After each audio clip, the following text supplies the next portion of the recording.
کہ سورج کا دورانیہ کم ہے، یعنی رات زیادہ ہے اور دن کم ہے، اور بعد میں رات زیادہ ہے دن کم ہے، یہ کیوں ہے بھی؟ اللہ کی حکمت کے تحت ہے۔ اب اس کا سائنٹیفکلی وہ اس کا پروف ہمیں ملے نہ ملے یہ الگ بات، ہمارے لیے اس کو ماننا ضروری ہے کہ یہ اللہ کی حکمت ہے اس کے اندر۔ اب وہ حکمت جب تک سمجھ نہیں آئے گی، ضروری نہیں ہے کہ اس وقت تک ہم نے وہ ماننا نہیں ہے، ہم نے ماننا تو اسی لیے ہے کہ اللہ نے ہمیں بتا دیا ہے۔ اب آگے آگے اگر ہمیں اس کی حکمت سمجھ آتی ہے تو اس پر شکر ادا کریں، نہیں سمجھ آتی پھر بھی ماننا ہم نے ہے۔ تو شرعیہ خاص طور پہ شریعت، تو یہی فرق ہے اہل سنہ کے درمیان اور اہل رائے کے درمیان، کہ وہ رائے کے اوپر تول کر مانتے ہیں، ہم وہی کے اوپر تول کر مانتے ہیں۔ ہم کہتے ہیں اسی لیے انہوں نے صفات کے اندر تعویل کی ہے، کیونکہ ان کی عقلوں پر وہ فٹ نہیں بیٹھتی تھی وہ آیات، وہ صفات، انہوں نے اپنی عقل پر پورا اتروانے کے لیے ان صفات کی، ان آیات کی تعویل کی ہے۔ اس طرح کئی ایک احکام ہے کہ جن کو جو ان کی عقلوں پر فٹ نہیں بیٹھتے تھے، اور یقیناً نہیں بیٹھتے، یعنی اول الوہلہ ان کی عقلوں پر فٹ نہیں بیٹھتے، یا ان کے جو باطل اصول ہیں ان کے اوپر فٹ نہیں بیٹھتے، تو انہوں نے پھر اس کی تعویل کی ہے، یا اس کا انکار کیا ہے، یا اس کو پھر منسوخ قرار دیا ہے، یا جو بھی انہوں نے اپنے اس کے قواعد وضع کیے۔ تو اگر وہ اپنے آپ کو اس پر ٹٹا لیتے اور اپنے آپ کو اس پر کھڑا کر لیتے کہ ہمارے لیے ماننا وہی کا اتباع ہے، وہی کا اتباع ہم نے کرنا ہے، اس اتباع کے اندر ہمیں اس وحی کے اندر مدعا کی سمجھ آ جاتی ہے، یعنی اس وحی کے اندر جو یعنی مشروع کیا گئے معاملے کی حکمت سمجھ آ جاتی ہے، تو اللہ کا شکر ادا کریں۔ نہیں سمجھ آتی، یا اللہ نے بتائی نہیں، یا اللہ نے ہم سے چھپا لی ہے، تو یہ ایک خاص حکمت کے تحت ہے جس کو تک ہم نہیں پہنچ سکتے۔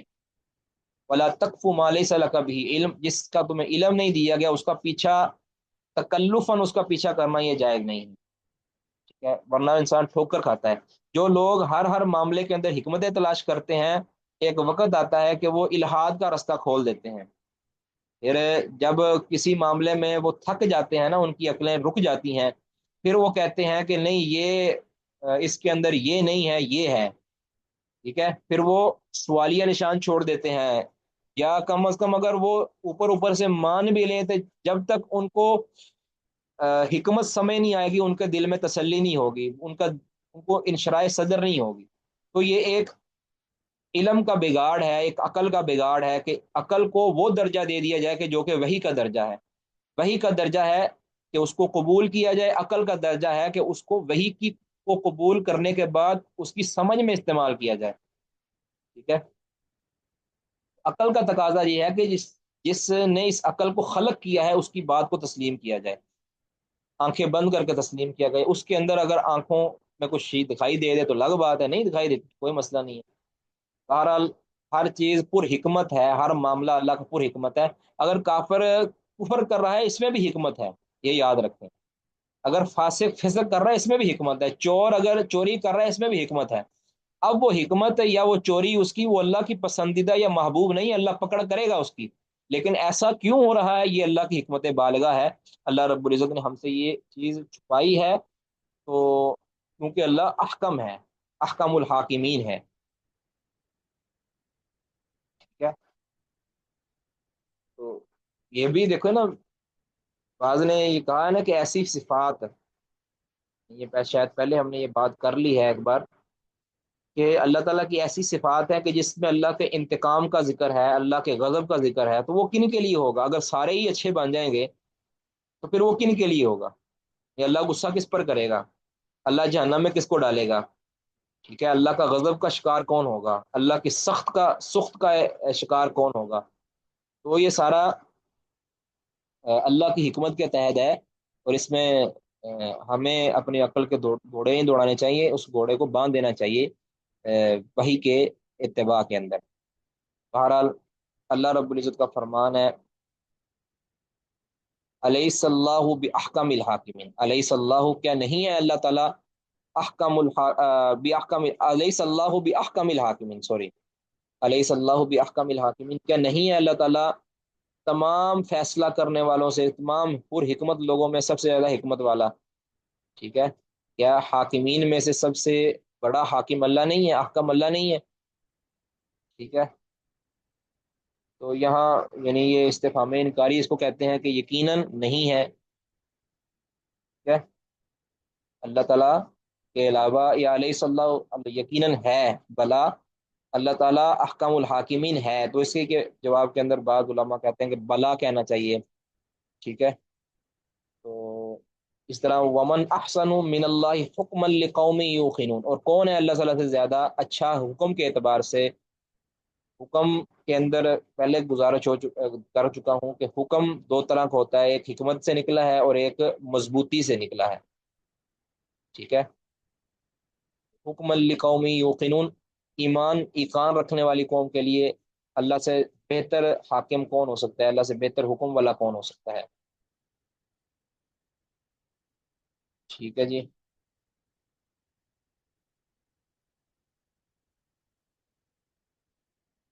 سمجھ آ گئی جی؟ یہاں تک کسی کا کوئی سوال ہے؟ تو یہ معاملہ ہمارا کلیئر ہو جانا چاہیے کہ سارے لوگوں کو، بہت سے لوگ جو اس معاملے کو نہیں سمجھ پائے، اللہ کے ارادہ کونیہ قدریہ کو نہیں سمجھ پائے اور اللہ کے ارادہ شریعہ کو نہیں سمجھ پائے، وہ ملحد ہو گئے ہیں، زندیق ہو گئے ہیں، اللہ کے منکر ہو گئے ہیں۔ بھئی اللہ رب العزت نے سب کو مومن کیوں نہیں بنایا؟ اللہ نے، اگر اللہ ہے، نعوذ باللہ اس طرح کی بات بھی کر دیتے ہیں کہ یہ ہمارے ادھر جہاں پہ میں نماز پڑھاتا تھا نا، جہاں جمعہ پڑھاتا ہوں، وہاں پہ ایک بزرگ تھے، بڑے نیک ہیں، ان کا بیٹا اسی طرح گمراہ ہو گیا ہے، وہ کہتا ہے بھی وہ کافر ہو گیا ہے، زندیق ہو گیا ہے، کہ وہ کہتا ہے جی اللہ تعالیٰ اگر ہے اللہ، پھر اللہ سب کو نماز پہ کیوں نہیں لگا دیتا؟ تو ان کو، عقل کے اندھوں کو یہ سمجھ نہیں ہے، یہ اللہ تعالیٰ کی کمزوری نہیں ہے کہ سارے لوگ نماز نہیں پڑھتے، یہ اللہ کی کمزوری کے تحت نہیں ہے، یہ اللہ کی حکمت کے تحت ہے، اللہ کا ارادہ شرعی کونیہ کے تحت ہو رہا ہے یہ سارا کچھ، ٹھیک ہے؟ یہ اللہ، یہ تو ہے کہ اللہ نے ایسا چاہا ہے، اللہ نے ایسا ارادہ کیا ہے، اگر کوئی بندے کا پتر ایسا ہے کہ سارے کے ساروں کو نمازی بنا کے دکھائے، یہ اللہ کا فیصلہ ہے، ہر دور کے اندر، ہر دور کے اندر اللہ تعالیٰ کا یہ نظام رہا ہے، تو یہ اللہ نے جس طرح خبر رکھی ہوئی ہے نا، اسی طرح ہو کر رہے گا، کیا بہرحال غیب پر ایمان لانا بھی کچھ چیز ہوتی ہے نا؟ تو غیب تو ہے نا، اللہ تعالیٰ کو ہم نے نہیں دیکھا تو ہم غیب پر ایمان، ایک اللہ تعالیٰ کے کئی فیصلوں کو ہم نہیں دیکھا، کئی فیصلوں کو ہم نے نہیں دیکھا، اس پر ایمان لانا بھی ہمارے لیے ضروری ہے۔ بھئی کیسے اللہ تعالیٰ نے یہ ارادہ کر لیا؟ بھی کیسے، یہی تو اللہ نے نہیں بتایا نا، اسی کو تو ایمان بالغیب کہتے ہیں۔ ہاں یہ تم ڈسکشن تم کر سکتے ہو کہ بھی اللہ ہے یا نہیں ہے، اب اللہ ہے، ایک پاور کو تم مانتے ہو، اللہ کو اس کے بعد پھر یہ اللہ کے فیصلوں پر اعتراض کرنا، یہ تو کسی سمجھ کی بات نہیں ہے۔ یہ اللہ جس اللہ نے تمہیں یہ چھوٹی موٹا عقل دی ہے نا، اس اللہ نے تمہیں کہہ دیا ہے کہ تم ہر چیز کو نہیں سمجھ سکتے۔ یہ جب نبی صلی اللہ علیہ وسلم سے پوچھا گیا تھا نا کہ روح کیا ہے، یہ روح کیا ہے، نبی صلی اللہ علیہ وسلم سے پوچھا گیا تو آپ نے کیا جواب دیا تھا؟ کہ من امر ربی، کہ یہ روح ہے جو ہے نا، یہ میرے رب کا امر ہے، وما اوتیتم من العلم الا قلیلا، اور تمہیں تو بہت تھوڑا علم دیا گیا۔ مطلب کیا تھا اس کا؟ کہ تم یہ جو پوچھ رہے ہو نا، تمہیں اس کی سمجھ آ ہی نہیں سکتی، کیونکہ بہت سی چیزیں ہیں جس کا تمہیں پہلے علم نہیں ہے۔ لا یسأل عما یفعل وهم یسالون، اللہ تعالیٰ سے اپنے اللہ کے کسی فعل کے بارے میں نہیں پوچھا جا سکتا، تمہیں کون سے پوچھا جائے گا، ہے نا؟ تو اس کا، سوری میں یہ بات کر رہا تھا کہ نبی صلی اللہ علیہ وسلم نے یہ جو فرمایا ہے نا کہ کل روح من امر ربی، اللہ تعالیٰ نے کہا کہ آپ کہو کہ کہہ دیجئے کہ روح میرے رب کا امر ہے، تو مطلب اس کا کیا ہے کہ وما اوتیتم من العلم الا قلیلا، کہ بہت سے اور بھی کام ایسے ہیں کہ جن کا تمہیں علم نہیں دیا گیا، تو پھر کیا روح کا علم نہیں دیا گیا تو پھر کیا ہو گیا؟ یہ کیا تمہیں ہر چیز کا علم دے دیا گیا ہے کہ جو تم پوچھ رہے ہو؟ وما اوتیتم من العلم الا قلیلا، تمہیں بہت تھوڑا علم دیا گیا۔ بہرحال عافیت مسلمانوں کے لیے اسی میں ہے کہ وہ اللہ کے احکام کے سامنے سرنگو ہو جائے۔ جی، آگے کون پڑھیں گے جی؟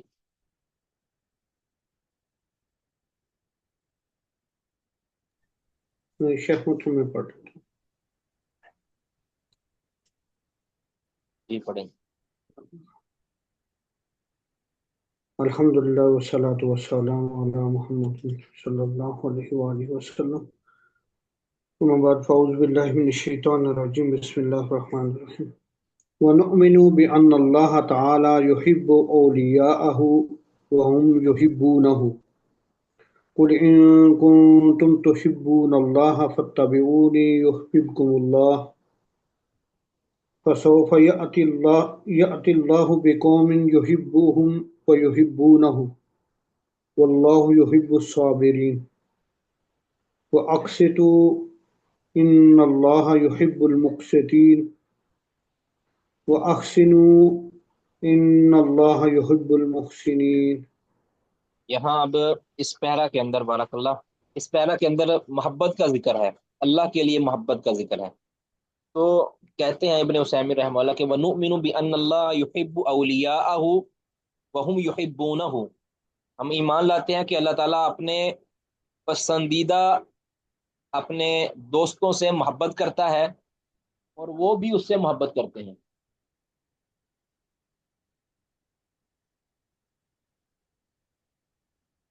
وَهُمْ يُحِبُّونَهُ، اور وہ بھی اس سے محبت کرتے ہیں. اب آگے دلائل دیے ہیں، اس پر بات بعد میں کرتے ہیں. اب ہمیں اس پر ایمان لانا ہے کہ اللہ تعالیٰ محبت بھی کرتا ہے اور اس سے محبت بھی کی جاتی ہے. اصل میں اللہ کی محبت کے حوالے سے جو تین گروہ بنتے ہیں، تین گروہ ہیں. کچھ کہتے ہیں کہ اللہ رب العزت محبت کرتا ہے اور اس سے محبت بھی کی جاتی ہے، یعنی مومن لوگ اس سے محبت کرتے ہیں. تو یہ تو ہے اہل سنہ والجماعت کہ اللہ محبوب بھی ہے اور اللہ محب بھی ہے. ٹھیک ہے، اللہ یحب و یحب، اللہ سے محبت کی بھی جاتی ہے اور اللہ محبت کرتا بھی ہے. دوسرے ہیں جو کہتے ہیں کہ نہ اللہ محبت کرتا ہے اور نہ اللہ سے محبت کی جاتی ہے. ٹھیک ہے، میں اس پر پھر بعد میں بتاتا ہوں کہ ان کی پیچھے دلیل کیا ہے. تیسرے وہ لوگ ہیں کہ جو کہتے ہیں اللہ تعالیٰ سے محبت تو کی جا سکتی ہے لیکن اللہ کسی سے محبت نہیں کرتا. ٹھیک ہے، یہ تین قسمیں بنتی ہیں، تین طرح کے ہیں. تو جس کے قائلین ہیں باقاعدہ. سب سے پہلی جو بات کی ہے کہ ان اللہ یحب و یحب، کہ اللہ تعالیٰ محبت کرتا ہے اور اس سے محبت کی جاتی ہے، یعنی مومن لوگ اس سے محبت کرتے ہیں. تو یہ ہے اہل سنہ والجماعت جو حق پر قائم ہے الحمدللہ. دوسرے جو کہتے ہیں نا کہ اللہ تعالیٰ سے نہ محبت کوئی کرتا ہے اور نہ اللہ کسی سے محبت کرتا ہے. ٹھیک ہے، نہ اللہ سے کوئی محبت کرتا ہے اور نہ اللہ کسی سے محبت کرتا ہے، یعنی نہ اللہ کسی کا محبوب ہے نہ اللہ کسی کا محب ہے. تو وہ اس لیے کہتے ہیں بھی یہ جو ان کا یہ شبہ یہ ہے کہ محبت ہوتی ہے دو یعنی مماثلین کے درمیان، دو آ، ایک جیسوں کے درمیان، یعنی مرد عورت، عورت عورت، مرد مرد، اس طرح، یعنی جو ایک جیسا ہو، ایک طرح کا ہو، اس کے ساتھ محبت ہوتی ہے. لہذا خالق اور مخلوق کے درمیان تو محبت ہو ہی نہیں سکتی. ٹھیک ہے، تو پھر اسی طرح کئی کہتے ہیں جی انسان اور جانور کے درمیان محبت نہیں ہو سکتی. تو یہ بات تو بالکل ہی غلط ہے، بالکل ہی غلط ہے. حالانکہ انسان اور اس کے اپنے جانور کے درمیان محبت ہوتی ہے. تو یہ ان کا محض شبہ ہے جو بہت ہی باطل ہے، اور جس وجہ سے انہوں نے یہ عقیدہ بنا لیا ہے کہ اللہ نہ محبت کرتا ہے اور نہ اللہ سے محبت کی جا سکتی، کیونکہ اس کے درمیان مماثلت لازم آتی ہے دو. تو لہٰذا یہ یعنی بات یہ ہے کہ یہ معطلین جو ہے نا اس طرح کے، یہ اصل میں مشبہین ہوتے ہیں. وہ تشبیہ دے دیتے ہیں کہ شاید اللہ اور خالق کی اور ان کے درمیان مشابہت لازم آتی ہے، لہٰذا یہ نہ اللہ محبت کرتا ہے نہ اللہ سے محبت کی جا سکتی ہے. تو یہ تو یعنی باطل بات ہے نا. اس کی وجہ کہ سب سے پہلے تو واضح نصوص آ گئی ہیں اللہ رب العزت کے محبت کرنے پر، اللہ رب العزت کے محبت، اللہ سے محبت کیے جانے پر، اس پر نصوص آئی ہیں واضح طور پر، جس طرح ہم آگے ذکر بھی کریں گے. تو اس اعتبار سے یہ جو موقف ہے یہ بالکل باطل ہے. دوسرا یہ کہنا کہ دو ہم جنس کے درمیان ہی محبت ہو سکتی ہے، ایک جیسی چیزوں کے درمیان ہی محبت ہوتی ہے، یہ بھی بالکل غلط بات ہے. بھلا دیکھیں نا، ایک جو کسان ہوتا ہے، مویشی چلانے والا بندہ ہوتا ہے، ایک ریوڑ چلانے والا ہوتا ہے، اس کو اپنی جانور کے ساتھ کس قدر محبت ہوتی ہے. بلکہ یہ تو صرف جانور اور جاندار ہے نا، ہمیں اپنی سواری اور اپنی گاڑی سے، اپنے جوتے سے، اپنے لیپ ٹاپ سے، اپنے موبائل سے کس قدر محبت ہوتی ہے، ہمیں پسند ہوتا ہے، ٹھیک ہے، ہم اس کو پسند کر کے ہی خریدتے ہیں، محبت ہوتی ہے، ہمیں اس سے لگاؤ ہوتا ہے، ٹھیک ہے۔ کئی لوگ تو ان کو اپنے جناب واٹس ایپ سے ہی محبت ہوتی ہے، اپنے گولڈن نمبر سے محبت ہوتی ہے، تو یہ محبت کے لیے کوئی قاعدہ کلیہ نہیں ہے کہ وہ ہم جنس کے ساتھ ہی ہو محبت، کہ اپنے جیسے کے ساتھ ہی محبت ہو، کہ لڑکی لڑکے کی، اور یا لڑکی لڑکی کی، یا لڑکے اور لڑکے کی ہی محبت ہو، بندے اور بندی کی محبت ہو، یعنی جانور اور انسان کی محبت نہیں ہو سکتی، ایسا تو نہیں ہے، یہ تو یعنی کہہ لیں کہ معاشرتی اصول کے خلاف ہے، ٹھیک ہے۔ اس طرح بلکہ بعض لوگوں نے اپنے خاص قلم رکھے ہوتے ہیں، کہتے ہیں یہ میں فلاں کمپنی کا ہی قلم استعمال کرتا ہوں، یعنی اس کے ہاتھ پہ اس سے اچھی لکھائی آتی ہے، تو وہ کہتے ہیں میں تو فلاں مطلب پیانو کمپنی کا ہی میں استعمال کرتا ہوں، یا میں فلاں کوئی کچھ لوگ ہوتے ہیں پین استعمال کرتے ہیں، وہ کہتے ہیں میں تو یہ موٹی نب والا یا بریک نب والا ہی پین استعمال کرتا ہوں۔ کچھ لوگ ہوتے ہیں وہ کہتے ہیں میں صرف سرخ پینسل ہی استعمال کرتا ہوں، یا ریڈ پینسل، اس میں بلیک پینسل ہی استعمال کرتا ہوں۔ کچھ لوگ ہوتے ہیں کہ جو بال پین کو پسند کرتے ہیں، کچھ پین کو استعمال پسند کرتے ہیں جو سیاہی والا ہوتا ہے، انک والا۔ تو یہ یعنی محبت کے لیے ہم جنس ہونا یا ہم نظیر ہونا یہ کوئی ضروری نہیں ہے، تو اس اعتبار سے تو یہ تو عقلی طور پر ہی غلط بات ہے کہ خالق کی مخلوق کے ساتھ محبت ہو سکتی ہے، بلکہ انسان تو یعنی بے جان چیزوں سے بھی محبت کرتا ہے، جس طرح میں نے پہلے عرض کر دیا۔ پھر خالق بھی، اس پر میں بات کرتا ہوں، پہلے تو دلائل سننے کے اللہ رب العزت محبت کرتا ہے، اللہ تعالیٰ کے لیے محبت ثابت ہے، اس طرح آگے آیت آئی ہے قل ان کنتم تحبون اللہ فاتبعونی یحببکم اللہ، یہ صورت آل عمران کی آیت ہے، آیت نمبر 31۔ تو اس میں اللہ رب العزت کے لیے محبت کا اس بات ہے کہ یحببکم اللہ، اللہ تم سے محبت کرے گا، اگر تم اللہ سے محبت کرتے ہو تو میری اتباع کرو، محمد رسول اللہ علیہ وسلم کا اتباع کرو، اللہ تم سے محبت کرے گا۔ اس پر یعنی تم جو دعویٰ، اصل میں یہ کسی کچھ ایسے لوگوں کے بارے میں نازل ہوئی تھی جو دعویٰ کرتے تھے لیکن نبی صلی اللہ علیہ وسلم کی اتباع نہیں کرتے تھے، منافقین وغیرہ کے بارے میں نازل ہوئی ہوگی، تو وہ کہتے تھے کہ ہم تو اللہ سے بڑی محبت کرتے ہیں، اللہ سے محبت کرنے والے ہیں، تو اللہ تعالیٰ نے علامت بنا دیا کہ جس کو محبت کا دعویٰ ہے نا، اس کے لیے ایک ٹیسٹ اللہ تعالیٰ نے نازل کر دیا کہ وہ نبی کا متبع ہوگا، نبی کا اتباع کرے گا، یعنی نبی کی بات اور آپ کی شریعت کا وہ فالوور ہوگا، تو نبی کی شریعت کو نہیں مانتا وہ اللہ سے محبت کا دعویٰ کر ہی نہیں سکتا، وہ اپنے دعویٰ کے اندر جھوٹا ہے۔ ہاں اگر وہ اللہ کی محبت کا، اللہ کے رسول کے ساتھ سچی محبت کرتا ہے، اس کے دین کے ساتھ اتباع، سچا اتباع کرتا ہے، تو اسے یعنی اس تکلف میں پڑھنے کی ضرورت ہی نہیں ہے کہ وہ اس سے محبت کرتا ہے، اللہ سے محبت کرتا ہے کہ نہیں کرتا، اللہ خود اس سے محبت کرتا ہے پھر، یعنی وہ چھوٹے درجے میں نہیں، اللہ پر اس کو اگلے درجے میں لے کر جاتا ہے کہ اللہ خود اس سے محبت کرتا ہے، لیکن کیا شرط کیا ہے؟ ایک تو دعویٰ تمہارا سچا تب ہوگا، یہ دعویٰ کہ ہم اللہ سے محبت کرتے ہیں، یہ دعویٰ تب سچا ہوگا جب رسول کا اتباع کرو گے، جب رسول کا اتباع کر لو گے تمہارا یہ دعویٰ تو سچا ہوگا ہی ہوگا کہ تم اللہ سے محبت کرتے ہو، اس کے ساتھ ساتھ اللہ تعالیٰ تمہیں یہ بھی انعام دے دے گا کہ اللہ تم سے محبت کرتا ہے، تو گویا اصل معیار ہے رسول اللہ صلی اللہ علیہ وسلم کا اتباع اور آپ کی شریعت کا اتباع۔ تو جو لوگ خاص طور پہ پاک و ہند کے اندر جو بدعتی ہیں، اہل بدعت ہیں، وہ کتنے کہتے ہیں ہم عاشق رسول ہیں، ہم یہ ہیں، ہم وہ ہیں، ہم تو جی اللہ کے سچے یعنی سچے اللہ کے راہ میں لڑنے والے ہیں، تو ان کو بھی اپنا عمل چیک کرو، تمہارا عمل نبی صلی اللہ علیہ وسلم کی شریعت کے موافق ہے تو تم اپنے دعوے میں سچے ہو، پھر تم اس سے اگلے دعوے میں سچے ہو کہ تم اللہ رب العزت تم سے محبت کرتا ہے، لیکن اگر تمہارا عمل بدعت پر قائم ہے، تمہارا شریعت کی مخالفت پر قائم ہے، تو پھر اس زوم میں مبتلا نہ ہو کہ تم اللہ سے محبت کرتے ہو یا اللہ کے رسول سے محبت کرتے ہو، تمہاری محبت جھوٹی ہے، تمہارا دعویٰ جھوٹا ہے، ٹھیک ہے۔ اس طرح جو شخص داڑھی منڈوا کر، شلوار ٹخنوں سے نیچے رکھ کے، اور مونچھیں بڑھا کر، اور بے نمازی رات دن اللہ کی نافرمانی کر کے جو یہ کہتا ہے نا کہ مجھے جناب اللہ سے بڑی محبت ہے، تو اس کو چاہیے کہ وہ پھر اپنا علاج کروائے۔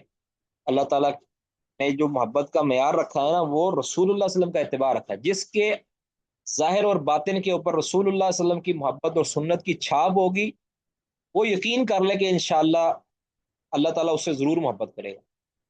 ٹھیک ہے، تو پہلی دلیل تو یہ، آگے اگلی بھی دلائل دی ہیں کہ اللہ رب العزت کے دونوں اس کے اندر دلائل آ گئے ہیں کہ ان اللہ ان کنتم تحبون اللہ، اگر تم اللہ سے محبت کرتے ہو تو اللہ تعالیٰ نے اس کی نفی نہیں کی، محبت اللہ سے کی جا سکتی ہے۔ اگر اللہ تعالیٰ یحببکم اللہ، اللہ تم سے محبت کرتا ہے، تو یہ اللہ تعالیٰ نے اس کا جواب دیا ہے۔ اور جس طرح وہ حدیث ہے صحیح بخاری وغیرہ کے اندر کہ جب اللہ تعالیٰ کسی سے محبت کرتا ہے نا، اس میں الفاظ ہیں ان اللہ اذا احب عبدا، اللہ تعالیٰ جب کسی سے محبت کرتا ہے تو اللہ تعالیٰ جبریل کو آواز دیتا ہے اور کہتا ہے انی احب فلانا فاحبہ، کہ میں فلاں شخص سے محبت کر رہا ہوں، تو بھی اس سے محبت کر۔ ٹھیک ہے، میں فلاں سے محبت کرتا ہوں، تو بھی اس سے محبت کر۔ اور پھر جبریل جا کے باقی فرشتوں میں اعلان کرتا ہے کہ ان اللہ انی احب فلانا، نہیں کیا تھا جی،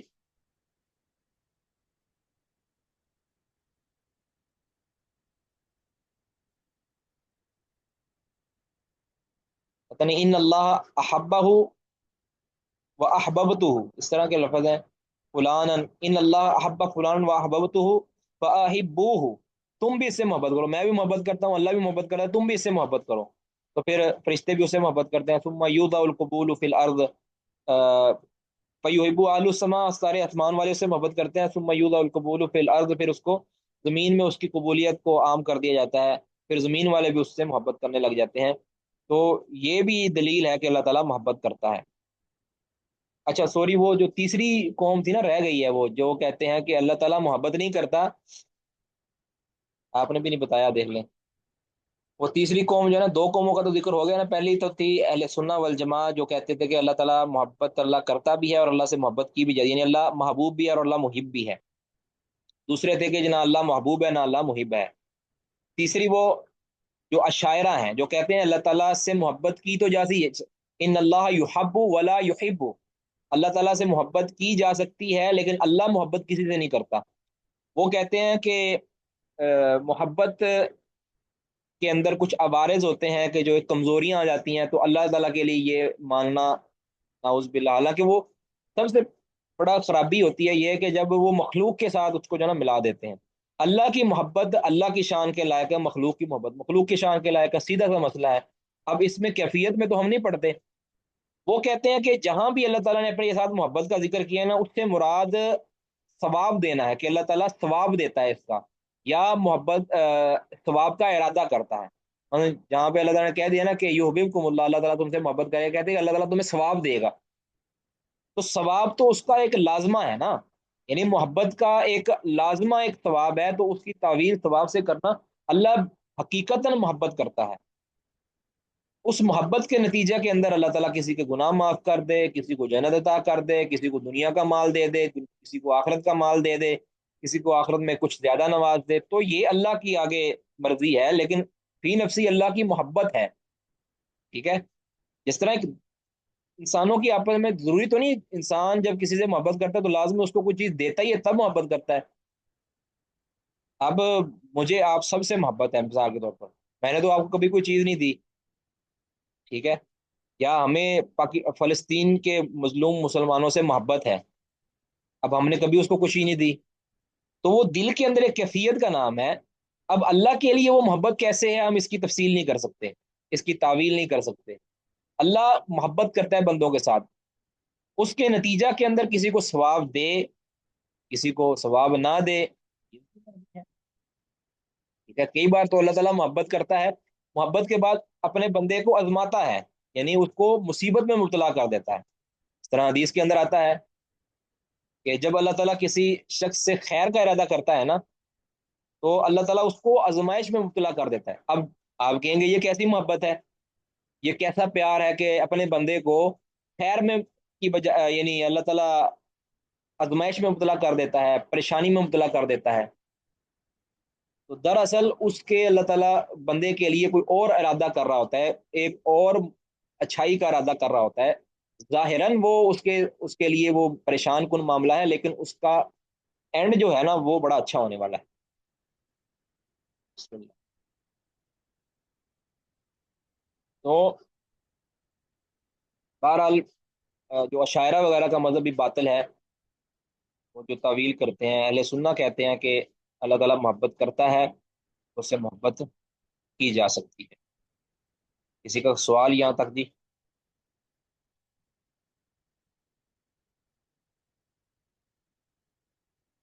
بلکہ اللہ تعالیٰ صرف مومنوں سے محبت نہیں کرتا، بلکہ اللہ تعالیٰ کچھ اور چیزوں سے بھی محبت کرتا ہے۔ یعنی اللہ تعالیٰ کی محبت اشخاص کے ساتھ بھی ہے، جس طرح متقین کے بارے میں اللہ تعالیٰ ان اللہ یحب المتقین اللہ یحب المحسنین، آگے آ رہی ہے نا آیتم۔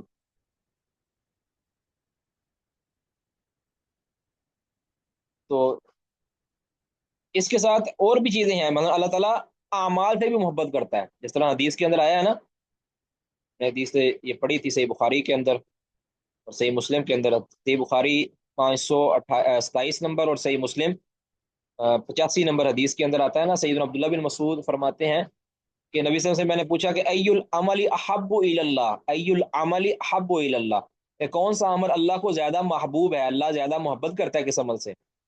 تو اس کا مطلب ہے اللہ تعالیٰ اعمال سے بھی محبت کرتا ہے۔ تو پھر نبی صلی اللہ علیہ وسلم نے فرمایا تھا کہ الصلاۃ علی وقتہا، اور بھی کچھ فرمایا۔ اس طرح اللہ تعالیٰ جگہوں سے بھی محبت بھی کرتا ہے، اماکن یعنی جگہوں سے محبت بھی کرتا ہے، جس طرح رسول اللہ صلی اللہ علیہ وسلم کی حدیث ہے صحیح مسلم کے اندر۔ تو سیدنا ابو ہریرہ فرماتے ہیں رسول اللہ صلی اللہ علیہ وسلم نے فرمایا، صحیح مسلم میں 671 نمبر حدیث ہے، تو فرمایا کہ ان احب البلاد الی اللہ مساجدها وابغض البلاد الی اللہ اسواقها، او کما قال علیہ الصلوۃ والسلام، کہ نبی صلی اللہ علیہ وسلم نے فرمایا کہ اللہ تعالیٰ کو سب سے محبوب جگہیں جو لگتی ہیں وہ مسجدیں لگتی ہیں، اور جو سب سے مبغوض جگہ لگتی ہیں وہ بازار لگتے ہیں کسی علاقے کے۔ تو یہ جو آ، اللہ تعالیٰ نے جہاں پہ محبت کا ذکر کیا، یہ حقیقی محبت ہے، اس کے اندر ہم یہ نہیں کہہ سکتے کہ اللہ تعالیٰ اس سے مراد اب احب البلاد، اب اللہ تعالیٰ ان بلاد سے محبت کرتا ہے تو وہاں کیا ارادہ اللہ تعالیٰ کرتا ہے؟ جو معطلین جو کہتے ہیں، جو شاعرہ وغیرہ کہتے ہیں کہ اللہ تعالیٰ آ، جہاں پہ محبت کا ذکر کیا وہاں سے مراد اللہ تعالیٰ کا ثواب دینا ہے یا ارادہ ثواب کرنا ہے، تو ان یعنی جگہوں کے ساتھ یا مسجدوں کے ساتھ اللہ تعالیٰ کی محبت میں کیسے اللہ تعالیٰ ان کو ثواب دے گا؟ تو مسجدوں کو تو ثواب کی ضرورت نہیں ہے، وہ تو غیر مکلف ہے، تو اس کا مطلب ہے کہ اللہ تعالیٰ محبت کرتا ہے۔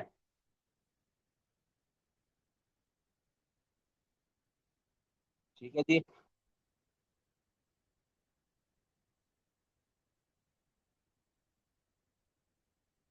تو اس اعتبار سے کہہ سکتے ہیں کہ اللہ رب العزت کے لیے محبت ثابت ہے، اللہ محبت کرتا بھی ہے، اللہ تعالیٰ سے محبت کی بھی جا سکتی ہے۔ تو باقی یہ ضرور پہلے جس طرح بیان کر دیا کہ اللہ تعالیٰ سے محبت کا دعویٰ اور اللہ کی طرف سے جو محبت بیک میں ملتی ہے، اس کے لیے معیار رسول اللہ صلی اللہ علیہ وسلم کی ذات، رسول اللہ صلی اللہ علیہ وسلم کی دین ہے۔ تو جس کی محبت جس کی اطاعت رسول اللہ صلی اللہ علیہ وسلم سے جتنی زیادہ کم ہوگی، اس کی اللہ کے ساتھ محبت اور اللہ کی اس کے ساتھ محبت اتنی زیادہ کم ہوتی جائے گی۔ تو جو لوگ بدعتی ہیں، بدعت کرتے ہیں اور یہ سینے پہ ہاتھ مار کے کہتے ہیں کہ ہم تو اللہ کے رسول سے یا اللہ سے محبت کرتے ہیں، تو وہ مت سمجھے کہ ان کی جو بدعت ہے وہ اس بات کی دلیل ہے کہ ان کی اللہ کے ساتھ سچی محبت نہیں ہے۔ ورنہ محبت تو عیسائی بھی کہتے ہیں ہم کرتے ہیں اللہ تعالیٰ سے، یہودی بھی کہتے ہیں ہم اللہ تعالیٰ سے محبت کرتے ہیں، لیکن ان کی یہ محبت محبت شرعیہ نہیں ہے، بلکہ وہ محبت ان کی اپنے نفس کے یعنی جسے کہتے ہیں نا خواہش نفس کے مطابق محبت ہے۔ ٹھیک ہے، کہ اللہ تعالیٰ نے یہ فرما دیا کہ میں نے دین کو مکمل کر دیا ہے، تو جب دین کو مکمل کر دیا ہے تو دین کو مکمل کرنے والی ذات اللہ کی ہے، اور رسول اللہ صلی اللہ علیہ وسلم کے ذریعے مکمل ہوا ہے۔ جو رسول اللہ صلی اللہ علیہ وسلم کی نہیں مان رہا اور اس دین پر جو ہے نا اختتام نہیں کر رہا، اس پر صبر نہیں کر رہا، بلکہ اپنی طرح سے دین پڑھ رہا ہے، تو وہ یقینی طور پر اپنے اس اتباع کے دعویٰ میں جھوٹا ہے، سچا نہیں ہے۔